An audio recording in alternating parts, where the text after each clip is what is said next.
Hi viewers, so today we're going to be making this my best-selling Fascinator with lace. It's in my series of money making series as a seamstress, yes, because the pieces that I used to make it was gotten from sewing. Okay, these are the main things you would learn. You would learn how to sew your veiled and netted hat wire to the Fascinator base to save on bias, how to wrap the hat wire with veil and net, and how to design with the cutout pieces of the lace.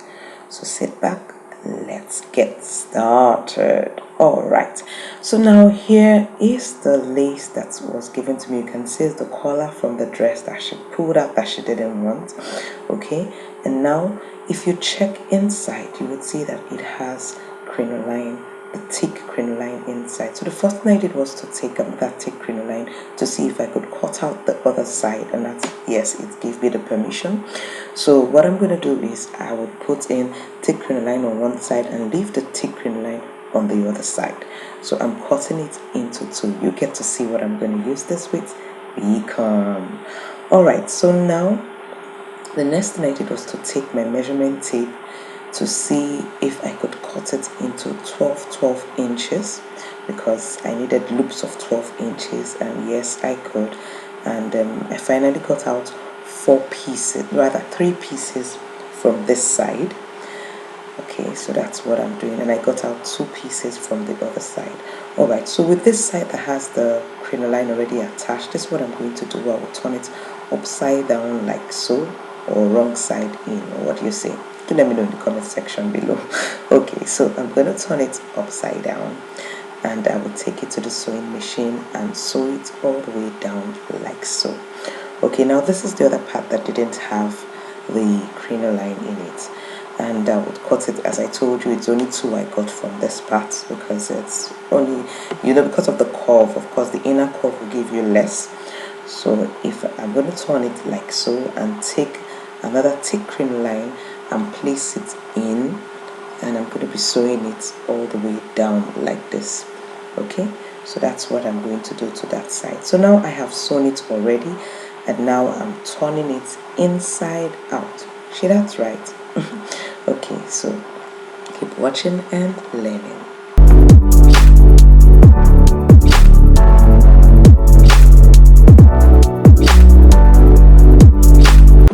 Okay, so now I'm going to be forming loops with them. I'm going to make use of only 4, not 5, as we cut out. So I just fold it like so, and I begin to sew. Now, if the material that you have didn't come like this, you know what to do.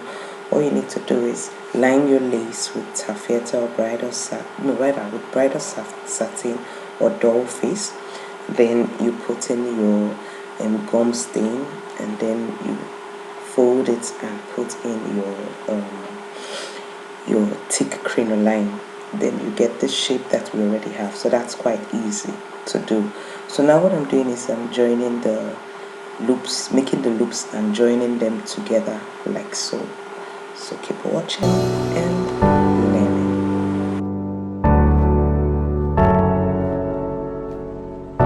Oh yes, please, if there's a design that you would like for me to design for you, please do let me know in the comment section below.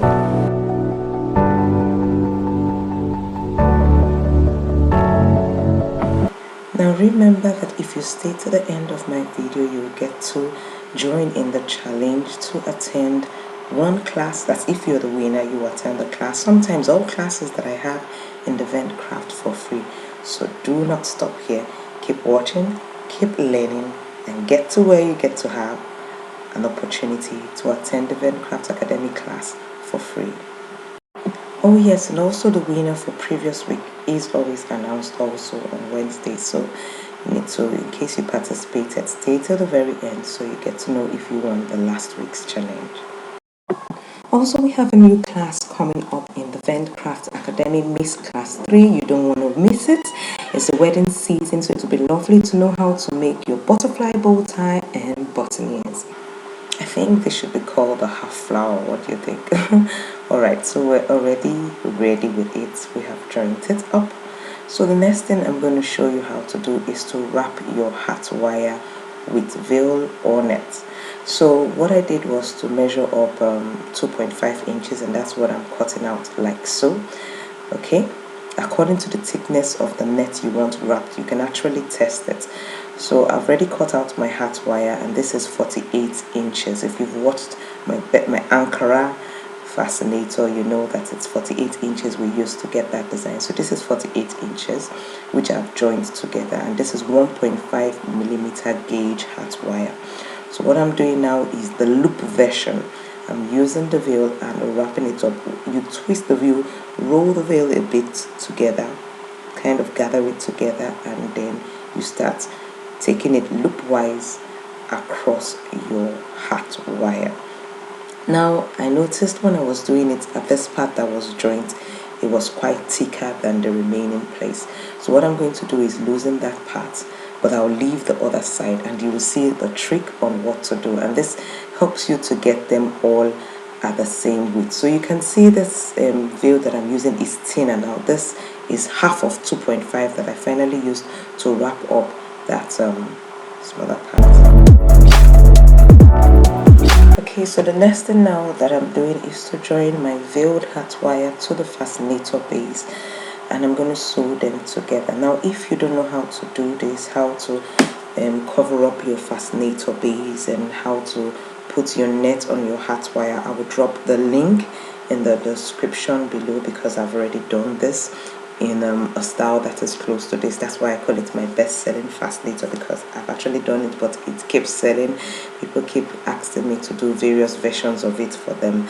So now, but I discovered a new way to sew it, so please do pay attention, because it actually saves your bias. You don't need to put 2 layers of bias when covering the inside if you use this method.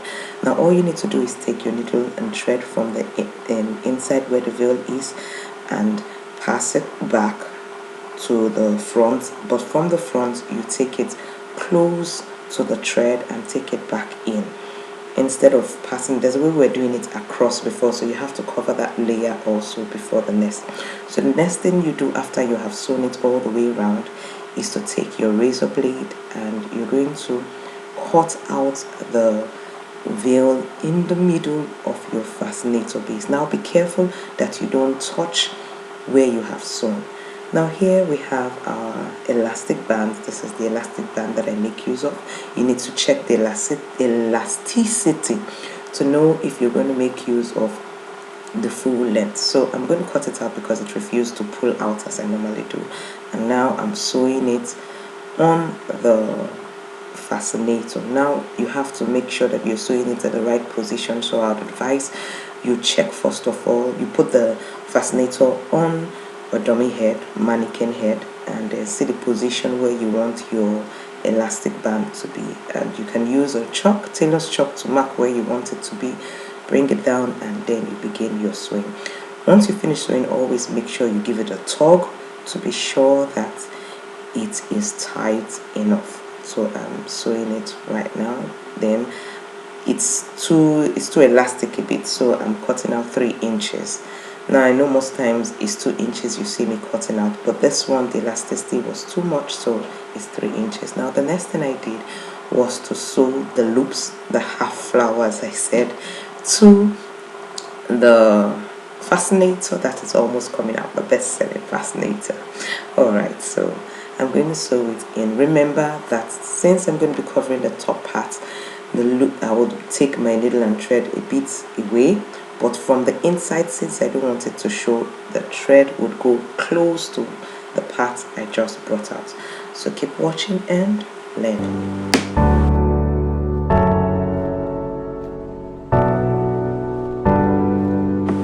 Now I'll be dropping down the list of the items used in the description box. It will have Amazon and AliExpress links and my own links, just in case you cannot get it in your local store. You can click on those links and make your purchase of these items. And if you're gaining value so far from this video, please do give me a thumbs up, and if you haven't subscribed, please do go ahead and click that subscribe button and the bell so you get notified when I upload new videos.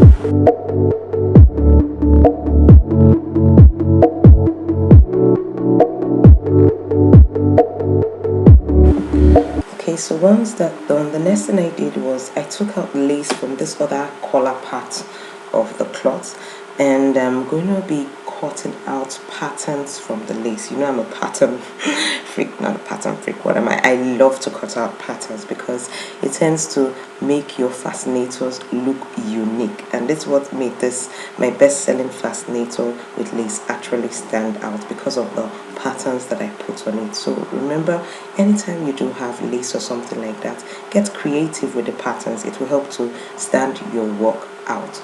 So these are some that I've cut out, and now I'm placing them to cover up the sewing on the fascinator base instead of putting bias. Remember, it's bias most times that we use, but now I decided to use this to form a pattern there. What you do when you want to put your patterns is, first of all, you need to place it where you want.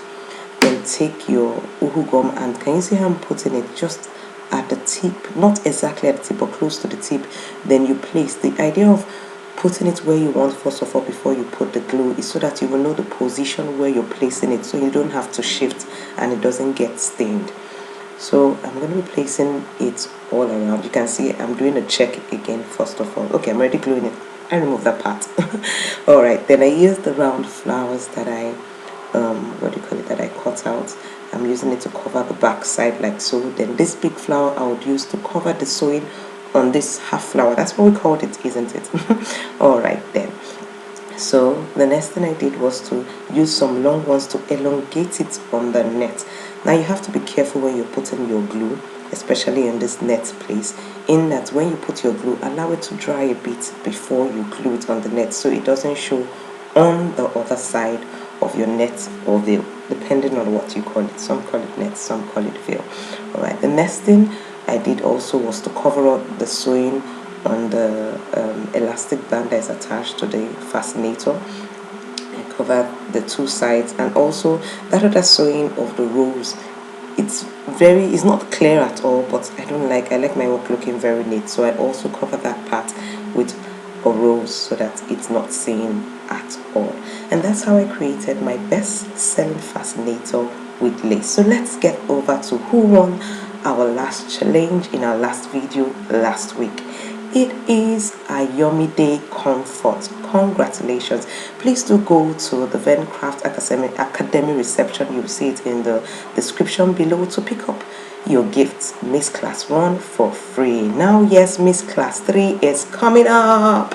Yeah, and we're gonna have one winner already from today's video. Now this is your question. Of course, we'll be picking one winner randomly, and this is the question you have to answer in the comment section below.